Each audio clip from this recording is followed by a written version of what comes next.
नंदकेश्वर महादेव मंदिर पर होगा सर्वाधिकार। वाराणसी के मलदहिया क्षेत्र में स्थित श्री नंदकेश्वर महादेव मंदिर बचाओ संघर्ष समिति द्वारा 27 फरवरी को किया गया अखंड रामायण का आयोजन। कुमारी कांति दीक्षित जो एक बहुत बड़ी समाज सेविका हैं, वह निरंतर प्रयास कर रहे हैं कि नंदकिशोर महादेव मंदिर के पवित्र स्थान को बचाने की, लेकिन वहां पर कुछ भू माफियाओं ने इनको परेशान करके रखा है। आए दिन कहते रहते हैं कि इस जगह को खाली करो, यह हमारा है, बिना किसी लिखित कार्रवाई के, जिस पर किसी भी अधिकारी की साइन नहीं होती है। सिर्फ वकील से ही लिखवा कर यह लोग फर्जी नोटिस लेकर आते हैं और वहां पर रहने वाले लोगों को परेशान करते हैं। कांति दीक्षित जो एक बहुत ही संघर्षकारी महिला है और इन्होंने अपना अब तक का सारा जीवन सामाजिक कार्यों में लगाया है, निरंतर प्रयासरत हैं। इन्होंने नगर के विशिष्ट अतिथियों को बुलाया और उनसे सहयोग लेकर आसपास की महिलाओं को बुलाकर उनमें सहयोग लेकर अखंड रामायण का पाठ कराया। इनकी रामायण करने का भी उद्देश्य मंदिर को बचाना ही है। यह चाहती हैं कि इस मठ पर सबका अधिकार रहे और यह इसका टैक्स भी जमा करती हैं और इनको सरकार द्वारा स्टे भी मिला हुआ है। कुछ भूमाफिया यहाँ आते रहते हैं। इस भूमि को कब्जा करने के लिए अब इसका सही न्यायिक फैसला लेने का समय आ चुका है।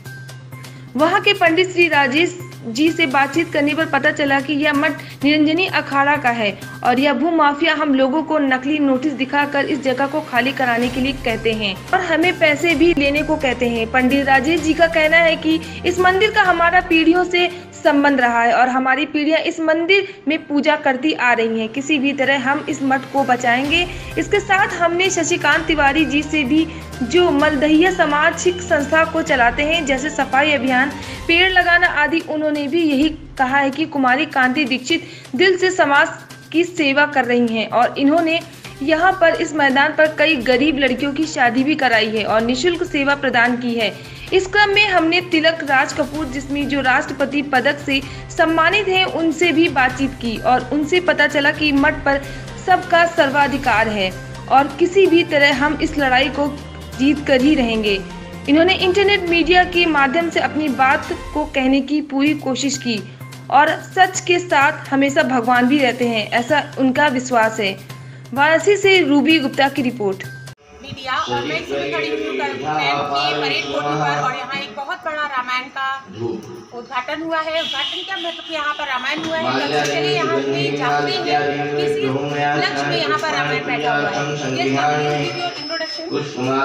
मैं नंदकेश्वर महादेव मंदिर मठ संघर्ष समिति बचाओ के अध्यक्ष कांति दीक्षित, जो आज हर वर्ष की भांति यहाँ शिवरात्रि भी होता है और अखंड रामायण का पाठ किया गया, जिसमें मैंने पूरे नगर के लोग, शहर के लोग और हमारे अगल बगल सबको मैंने बुलाया। सब आए, मैं खुशी और आनंद के साथ उसे भाग लिए।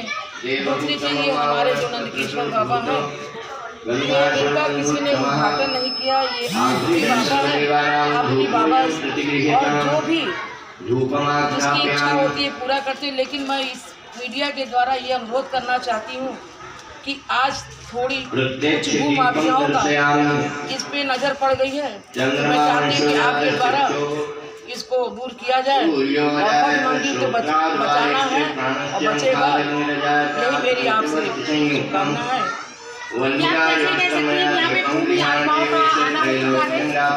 ये कुछ दिनों से ये कुछ भू माफिया ऐसे हैं जो आए दिन आते हैं और अनेक तरह की बातें करते हैं और कहते हैं कि आप मठ को खाली कर दीजिए।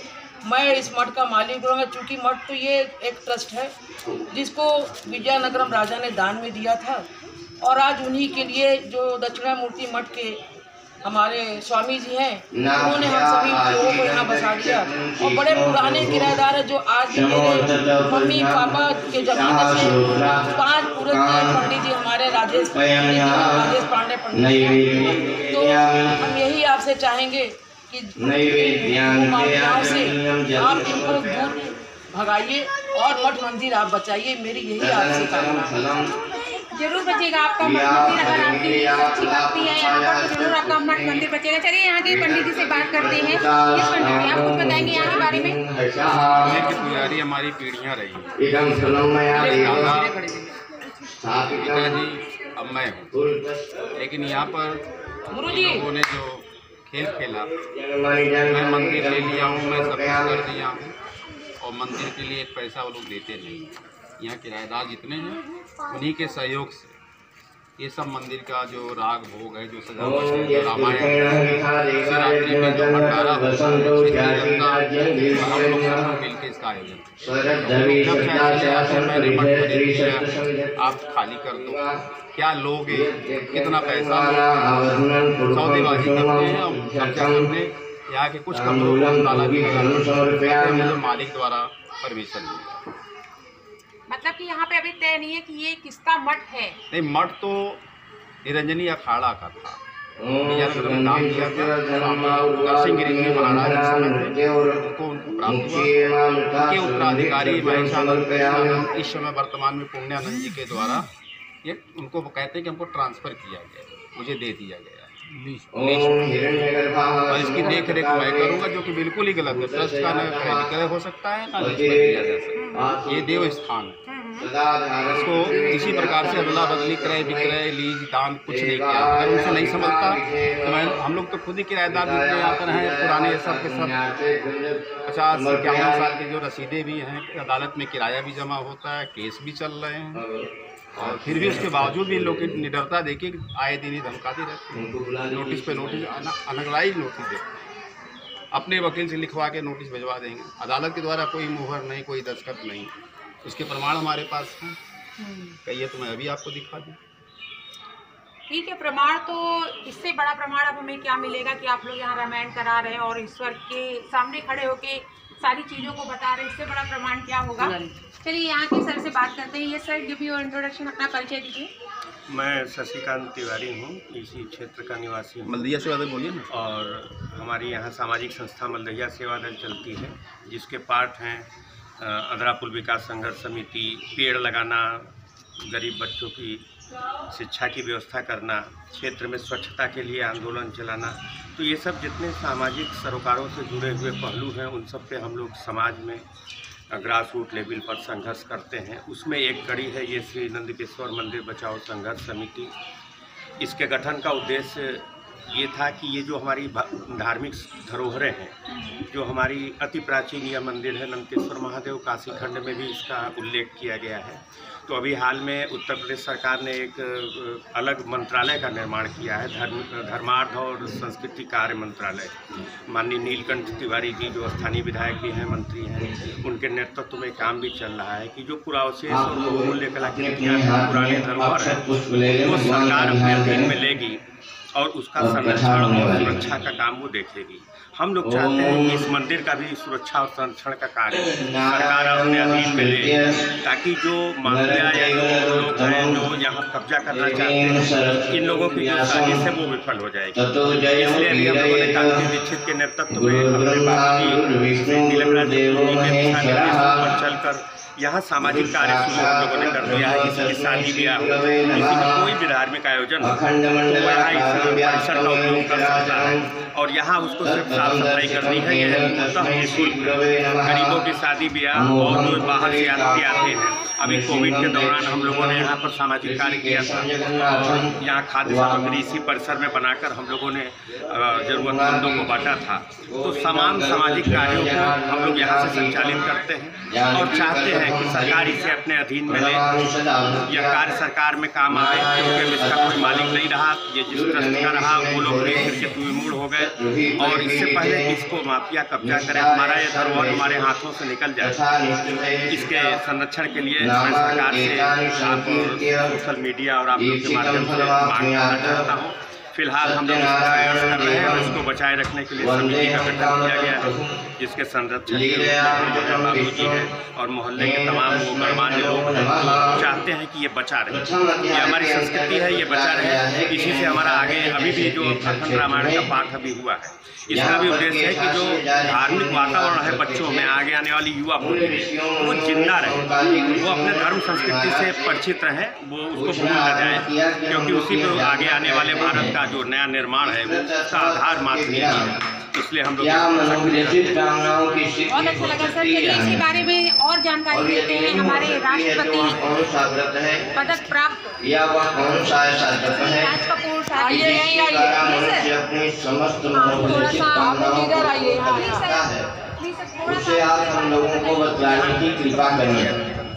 इस प्रकार का निवेदन जब शौनकादिक ऋषि महाराज ने किया था तो सूर्य महाराज ने शौनकादिक ऋषियों को समझाते हुए आरम्भ किया कि जिस प्रकार से आज आप लोग मुझसे पूछ रहे हैं कि किसी प्रकार से एक बार स्वयं देवर्षिनाथ ने वैकुंठ लोक जाकर के भगवान विष्णु से पूछा था। तो उस समय भगवान विष्णु ने देवर्षिनाथ को समझाते हुए अखंड जो बातें बतलाई थी वही बातें मैं भी आपको हमारे क्षेत्र के प्रतिष्ठित लोग, एक बार की बात है कि जब देवर्षिनाथ सुंदर पर विचरण कर रहे थे और हमारे तो उन्होंने अनेक प्रकार के प्राणियों को अनेक प्रकार की इसके अतिरिक्त आत्माओं यहाँ को देखा शर्मा तो और अपने मन में निश्चय किया कि हम स्वयं भगवान आनंद शर्मा, के पास चल करके राजेश पंडित, आनंद राजेश जी, ज्ञान सिंह, इन लोगों के सहयोग से ये समय समय पर, क्योंकि ये स्थल जो है ये एक मठ के रूप में काफ़ी प्राचीन चला आ रहा है, जिसको एक वक्त में निरंजनी अखाड़ा कहा जाता था। और निरंजनी अखाड़ा मूल रूप से ये हरिद्वार में है। इसका जो हेड क्वार्टर है हरिद्वार में है। उनकी शाखाएँ उनके जो सदस्य थे वो विशेष रूप से जो तीर्थ स्थान थे वहाँ जाते थे और उन स्थानों पे विश्राम करते थे, ताकि इतना उस वक्त उनके पास उस ज़माने में धन होता था कि वो किसी दूसरे के यहाँ जाकर रहना पसंद नहीं करते। उसी प्रकार से ये मठ था। ये एक वक्त ऐसे साधु महात्माओं का था जिनको कहा जाता है निरंजनी अखाड़ा। तो वो आदिकाल से ये मठ चलते चलते चलते आज ये विवाद में पड़ चुका है। और यहाँ के जो प्रबुद्ध नागरिक हैं वो इसको ये चाहते हैं कि दूध का दूध हो और पानी का पानी, क्योंकि कोई भी इस प्रकार का मंदिर हो, मठ हो, सार्वजनिक स्थान हो, तो उसकी पहली शर्त ये होती है कि वो ट्रस्ट होता है। और ट्रस्ट की दूसरी शर्त ये होती है कि ट्रस्ट बिकता नहीं। और जब ये चीज़ बिकी नहीं है तो आज ये कोई भी आकर ये दावा किस बात का करे कि मैंने इस ज़मीन को, इस परिसर को, इस मठ को मैंने खरीद लिया है, तो ये सरासर उसका गलत होगा। ऐसे हालात में सरकार को इसमें हस्तक्षेप करना चाहिए और जो सही बात है उसको सामने लाकर दूध का दूध और पानी का पानी। बिल्कुल सर, आप सही कह रहे हैं। अगर ये ट्रस्ट है तो सबका इसमें समान अधिकार है और ये होकर ही रहेगा, ये सबको समान अधिकार मिलता ही रहेगा। मैं Ruby Gupta from internet media, thank you. ऐसे ही बड़ी खबर से जुड़े रहने के लिए आप देखते रहें इंटरनेट मीडिया। इस अपडेट पाने के लिए अभी सब्सक्राइब करें इंटरनेट मीडिया।